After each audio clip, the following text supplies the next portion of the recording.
Hello friends, welcome to imaginary stories of camp. ఈరోజు మన imaginary story గుప్పిడంత మనసు part 29. Evening Rishi ఇంటికి రాగానే ముఖేష్ మనసులో డాడ్ వచ్చినట్లున్నారు అని నవ్వుకుంటూ డాడ్ దగ్గరికి వెళ్ళి నా ఐడియా చెప్తాను, సొల్యూషన్ కూడా చెప్తారు ఖచ్చితంగా అనుకుంటూ డ్రెస్అప్ అయ్యి రూమ్ బయటకి వెళ్ళగానే రిషి వసు మాటలు బెడ్రూమ్లో వినిపిస్తూ ఉంటాయి. ముఖేష్ మనసులో అప్పుడే పైకి వచ్చేసారా అనుకుంటూ రూమ్ దగ్గరికి వెళ్తూ ఉండగా వసు రిషి కోట్ తీస్తూ ఉంటది. ఏంటి టైర్డ్గా ఉన్నారు అంటది వసు. అదేం లేదు అంటాడు రిషి. పని ఎక్కువ అయిందా అంటది. అదేం కాదు, అందరూ కొత్త వాళ్ళు కదా అండ్ కొంచెం చిరాగ్గా ఉంది అండ్ తలనొప్పిగా కూడా కొంచెం అనిపిస్తుంది అంటాడు. అనగానే వసు తలనొప్ప, రండి కూర్చోండి, అమృతాంజన్ రాస్తాను అంటది. "ఉమ్" అని చైర్ పైన రిలాక్స్గా కూర్చుంటాడు.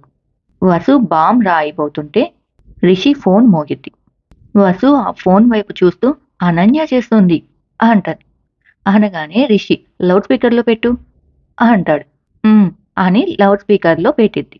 బయట నుంచి ముఖేష్ అనన్య ఆంటీనా అని వింటుంటే అనన్య రిషితో హాయ్ సార్ అంటది.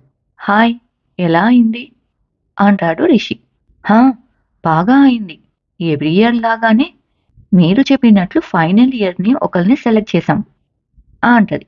అనగానే రిషి ఓకే, నేను చూడలా, మీరు ఏదో పంపించినట్లున్నారు కదా, తర్వాత చూద్దామని ఆపేశాను అంటది. అనగానే ముఖేష్ ఇంట్రెస్ట్గా బయట నుంచి వింటూ ఉంటాడు. అనన్య రిషితో పేరుకి ఫైనల్ ఇయర్ని సెలెక్ట్ చేశాం, కానీ మా టీం అంతా మీ అబ్బాయి చెప్పిన ఐడియా బాగుంది, అదే సెలెక్ట్ చేయమంటున్నారు అంటది. అనగానే ఆ మాటలు విన్న వసు నవ్వుకుంటది. ముఖేష్ బయట నుంచి నవ్వుకుంటూ వింటూ ఉంటాడు. వెంటనే రిషి అవునా, ఏం ఐడియా చెప్పాడు అంటాడు. అనగానే అనన్య హైదరాబాద్ ట్రాఫిక్ తగ్గటానికి మార్గం అంటాడు. రిషి ఆశ్చర్యంగా ఎలా అంటాడు.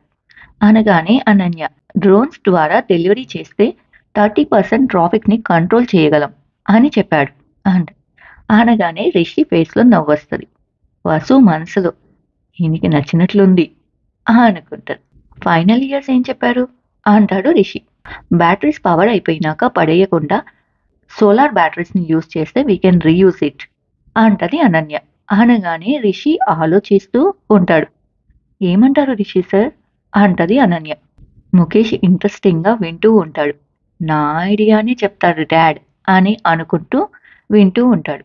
వసు మనసులో ముఖేష్ది బాగుంది అంటాడు అని అనుకుంటది. ఇంతలో రిషి రెండూ బాగున్నాయి, కానీ ఫైనల్ ఇయర్దే సెలెక్ట్ చేయండి, నెక్స్ట్ ఇయర్ ముఖేష్ది చేయొచ్చు అనగానే వసు తలకి బాంబ్ రాస్తుంది ఆపేస్తుంది షాక్లో. ముఖేష్ బయట ఆ మాటలకి షాక్ అవుతాడు. ఓకే సార్, ఉంటాను అని పెట్టేస్తుంది అనన్య. ముఖేష్ డల్గా అక్కడి నుంచి వెళ్తాడు. ఏంటి మసాజ్ చేస్తూ ఆపేశావు అంటాడు రిషి. వసు రిషి ఎదురుగా వెళ్ళి అస్సలు అనుకోలా మీరు ఇలా చేస్తారని, ముఖేష్ ఐడియా అంతా బాగుంటే ఎలా వద్దనాలనిపించింది అంటది. అనగానే రిషి అదా, చూడు వసు, నేను నీ కొడుకుని వద్దన్నానని నీకు కోపం వచ్చినట్లుంది, కానీ కాలేజీ మొత్తం నా పిల్లలే అని ఆలోచించు, అప్పుడు తెలుస్తుంది నీకు నా ఆలోచన.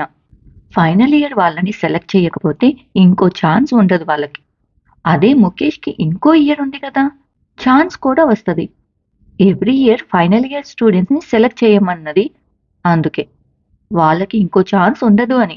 అనగానే వసు అయినా మీరు చేసింది ఏమీ నచ్చలా అంటది. అనగానే రిషి కాలేజీ అంతా నా పిల్లలు అనుకుంటే అప్పుడు నేను చేసింది నీకు నచ్చిద్ది అంటాడు. అనగానే అయినా వసు కన్విన్స్ కాదు, చిరాకుగా బయటకు వెళ్తుంది. వసు కిందకు వెళ్ళి కిచెన్లో లైట్ ఉందేంటి అని ఆపేయబోతుంటే ముఖేష్ లాన్లో కూర్చొని ఉంటాడు. ఏంటి ముఖేష్ ఈ టైంలో బయట అనుకొని వసు బయటికి వెళ్తుంది. ముఖేష్ ఫోన్లో చైతుతో మాట్లాడుతూ ఉంటాడు. వసుని చూసి సరే ఉంటాన్రా అని ఫోన్ కట్ చేస్తాడు. ఏంటి ముఖేష్ ఇక్కడ కూర్చున్నావు అంటది వసు. ఏమీ లేదుమా అంటాడు ముఖేష్. రా, లేట్ అవుతుంది పడుకో అంటది వసు. కొంచెం సేపు నువ్వు కూర్చోవా అంటాడు. హా అని ముఖేష్ పక్కన కూర్చుంటది వసు. ఏంటి ఆలోచిస్తున్నావు అంటది వసు. ఏమీ లేదు అమ్మా, నేనొకటి అడగనా అంటది. ఏంటి అంటది వసు. మా ఫ్రెండ్ చైతన్య అని ఉన్నాడు. వాడు ఈ 10 డేస్ రూమ్లో ఒక్కడే ఉంటున్నాడంట. రమ్మంటున్నాడు అంటది. అనగానే వసు, ఒకడే ఉంటే మన ఇంటికే రమ్మను అంటది. డాడ్ ఎండి కదా, సో వాళ్ళకి కన్వీనియంట్గా ఉండదు అన్నాడు అంటది. అనగానే వసు, సరే చూద్దాంలే అంటది. ప్లీజ్ మా, డాడ్ని కూడా నువ్వే ఒప్పించాలి అంటాడు. అనగానే వసు, నేనా, ఇప్పుడే అలిగి బయటికి వచ్చాను అనుకుంటూ, సరే ఒప్పిద్దాంలే, ఇంక పద పడుకో అంటది. సరేమా అని ఇద్దరూ లోపలికి వెళ్తారు. వసు రూమ్ డోర్ ఓపెన్ చెయ్యగానే రిషి చైర్లో ఆనుకొని నిద్రపోతూ ఉంటాడు. వసు మనసులో, కనీసం కొంచెం కూడా కొడుక్కి తక్కువ చేస్తున్నాం అని ఫీల్ కూడా లేకుండా ఎలా పడుకున్నారో చూడు అనుకుంటూ వసు వెళ్ళి బెడ్ పై పడుకొని నిద్రపోతుంది. నెక్స్ట్ డే రిషి కళ్ళు తెరిచి, ఏంటి ఇలా పడుకున్నాను, బాగా నిద్ర వచ్చేసినట్లుంది అనుకుంటూ బెడ్ పై చూస్తే వసు ఉండడు. అప్పుడే లేచిందా అనుకుంటూ టైం చూడగానే 9 AM, అప్పుడే 9 అయిపోయిందా అనుకుంటూ కిందకి వెళ్ళగానే ఎవరూ ఉండరు. అందరూ వెళ్ళినట్లున్నారు అనుకుంటూ వసుకి కాల్ చేస్తాడు. కానీ వసు లిఫ్ట్ చేయడు. ఇద్దరు కొడుకులున్నారు, ఒక్కడు కూడా పట్టించుకోలా. ఎందుకు కాదు, ఒక కూతురు ఉండాలి అన్నది అనుకుంటూ తిరగగానే చిన్ను రిషిని చూసి, లేచారా బాబాయ్, రండి టిఫిన్ చేద్దాం అంటది. అనగానే రిషి, పర్లేదుమా, నేను కాలేజీకి వెళ్తాను అంటాడు. అనగానే చిన్ను, కాలేజీకా, ఎందుకు? ముఖేష్ దేవ్ ఇద్దరు పిన్నిని మీకంటే బెటర్ ఎండీని చేస్తారు అంట. అనగానే రిషి నవ్వుతూ, ఏంటి అంటాడు. హా, మొన్న ముఖేష్ అంటున్నాడు పిన్నితో అంటది చిన్ను. అనగానే రిషి నవ్వుకుంటాడు. హా, అందుకే మీకు అంత అర్జెంటుగా వెళ్ళవలసిన అవసరం లేదు, తినేసి ఆరాంసే వెళ్ళొచ్చు అనగానే రిషి నవ్వుతాడు. చిన్ను, రండి బాబాయ్ అంటది. రిషి వెళ్ళి కూర్చొని తింటూ ఉంటాడు. ఇంకో ఇడ్లీ తినండి అని పెట్టిద్ది. అది తింటూ రిషి చిన్ను వైపు చూస్తూ, దేవుడు నాకు ఎప్పుడూ కూతుర్ని ఇచ్చాడు, వసు కోరిక మాత్రమే ఎందుకు తీర్చాడో అనుకున్నా అనుకుంటూ ఉండగా, ఏమైంది బాబాయ్, ఇంకోటి పెట్టనా అంటది. అనగానే, ఆహా వద్దమ్మా, నువ్వు తినవా అంటాడు. హా, నా ఫుడ్ ఎగ్స్ ఉడుకుతున్నాయి, తెచ్చుకుంటాను ఉండండి అంటది. రిషి నవ్వుతూ తినటం అయినాక పిఏ కాల్ చేస్తే, నేను కాలేజీకి వెళ్ళి ఆఫ్టర్నూన్ వస్తాను అని చెప్పి రిషి కాలేజీకి వెళ్తాడు. కాలేజీ లోపలికి వెళ్ళగానే క్యాబిన్లో వసు ఉండదు. ఎక్కడికి వెళ్ళింది అనుకుంటూ బయటకి వస్తూ ఉండగా అటెండర్ ఉంటాడు. వసుధరా మ్యామ్ ఎక్కడా అంటాడు రిషి. స్టాఫ్ మీటింగ్లో ఉన్నారు అంటాడు అటెండర్. ఓకే అని రిషి స్టాఫ్ మీటింగ్ జరుగుతున్న రూమ్లోకి బ్యాక్ నుంచి వెళ్తూ ఉంటాడు.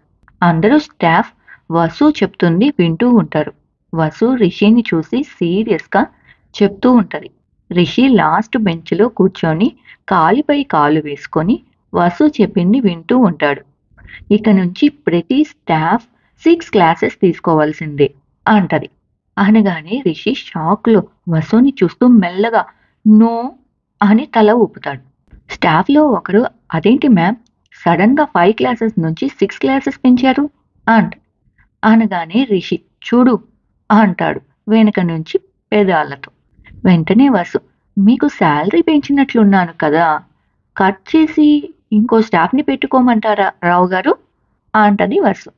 అనగానే స్టాఫ్, వద్దులేండి కానియండి అంటది. అనగానే రిషి షాక్లో అప్పో అని నవ్వుకుంటాడు.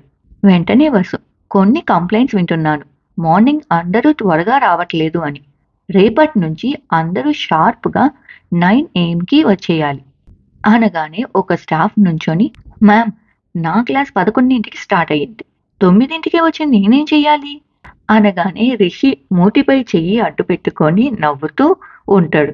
వసు సీరియస్గా రిషి వైపు చూస్తుంది. రిషి నవ్వు ఆపుకుంటూ పక్కకి తిరిగి నవ్వుకుంటూ మెల్లగా ఉంటాడు. వెంటనే వసు, మీనా మ్యామ్, మీకు మార్నింగ్ 9 గంటలకి నేను క్లాస్ పెడతాను, అప్పుడు ప్రాబ్లం సాల్వ్ కదా అనగానే రిషి అబ్బో అంటాడు. వెంటనే ఒక స్మామ్. ఏమి ఎండీనో ఏమో, ఈమె కంటే మన రిషి సార్ చాలా బెటర్ అంటాడు. అనగానే రిషి కాలర్ ఎగరేస్తాడు. ఇక నుంచి అందరూ ఇవన్నీ ఫాలో కావాల్సిందే. అప్పుడే స్టాఫ్ని చూసి స్టూడెంట్స్ కూడా కరెక్ట్గా ఉంటారు అంటది వసు. ఏంటో ఈ మ్యామ్ అన్ని కొత్త రూల్స్ పెడుతుంది అంటూ ఉంటారు. రిషి అది చూసి అక్కడి నుంచి లెగిచి వసు దగ్గరికి వెళ్తుంటే అందరూ రిషి సారా అని చూస్తారు. రిషి వసు పక్కన నుంచుని వసుధర మ్యామ్ అన్నీ చెప్పినట్లున్నారు కదా అంటాడు. అని రిషి వసుతో హే వసు చెప్పావా అంటాడు. అనగానే వసు హా అంటది. వెంటనే రిషి రేపటి నుంచి అవి అందరూ ఫాలో అవ్వాలి. It's my order. నా ఆర్డర్స్ నే వసుధర మ్యామ్ ఇక్కడ ఇంప్లిమెంట్ చేస్తున్నారు అనగానే అందరూ కామ్గా ఉంటారు. ఇంకా ఇక్కడితో మీటింగ్ అయ్యింది, మీరు మీ క్లాసెస్కి వెళ్ళొచ్చు అనగానే అందరూ వెళ్తుంటే రిషి వసు చెప్పిన పేపర్ని చూస్తూ ఉంటాడు. అందరూ వెళ్ళినాక వసు రిషి వెనక సీరియస్గా చూస్తూ ఉంటది. ఏంటిది అసలు అంటాడు రిషి. అనగానే వసు రిషి చేతిలో ఉన్న పేపర్ తీసుకొని ఇది ఇంప్లిమెంట్ చేయమంది జగతి మ్యామ్ అని అక్కడి నుంచి వెళ్తుంటే హే వసు అని వసు చెయ్యి పట్టుకుంటాడు రిషి. వదలండి, ఇది కాలేజ్ అంటది వసు. రిషి వదిలేసి చూడు వసు, నీకు కోపం వచ్చింది అని నాకు తెలుసు, కానీ చూడు నా ప్లేస్లో నుంచొని ఆలోచించు.